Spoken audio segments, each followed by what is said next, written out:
প্রত্যেক সময় কারো নমিনেশন বৈধ কিংবা অবৈধ রস একটা হচ্ছে ঋণ খেলাপি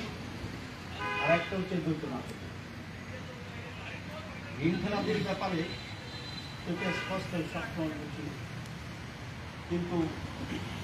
কিছু কিছু জায়গা আমরা ইলেকশন কমিশনের একটু ভিন্নতা দেখা পাচ্ছি। আর দ্বৈত নাগরিকদের ব্যাপারেও প্রাথমিক পর্যায়ে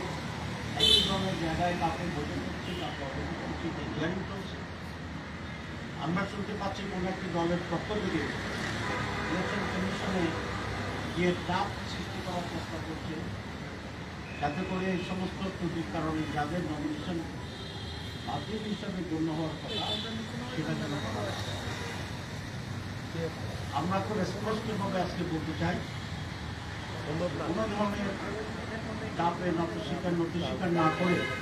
যে দলেরই ইভেন তাহলে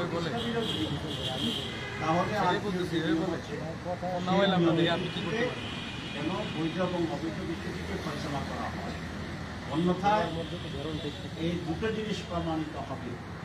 এক হচ্ছে ইলেকশন কমিশনার দুর্বল, তাদের পক্ষে ইলেকশন করার শেষ করতে যাবে কিনা সন্দেহ প্রকাশ থাকবে, অথবা এই নির্বাচন কমিশন কোন একটি পার্টিকুলার দলের প্রতি পক্ষপাত এ ধরনের আচরণ যদি অব্যাহত থাকে তাহলে সুষ্ঠু নির্বাচনের ব্যাপারে জনগণের ভিতরে সংশয় এবং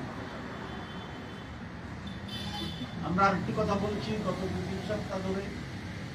কোন একটি দলের প্রধানকে নিয়ে যে বাড়াবাড়ি করছে গভর্নমেন্ট,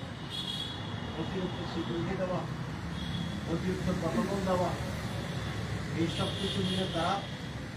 নির্বাচনী মাঠে যে সমতল ভূমিকার প্রশ্ন আসছে সেটিকে স্পষ্ট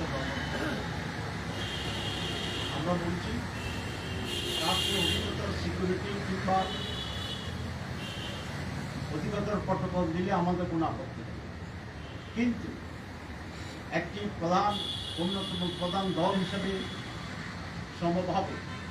বাংলাদেশ জামাত ইসলামীর মহতারাম আমিরকে প্রধানকে সম আচরণ দিতে হবে। যদি এটা ব্যর্থ হয় তাহলে জাতির পক্ষপাতমূলক আচরণের নিষেধ করতে এই ইলেকশন কমিশনকে দোষী হিসাবে সাব্যস্ত করবে এবং লেভেল প্লেইং ফিল্ড সেখানে আমরা আরেকটা বিষয় বিশ্বাস করছি,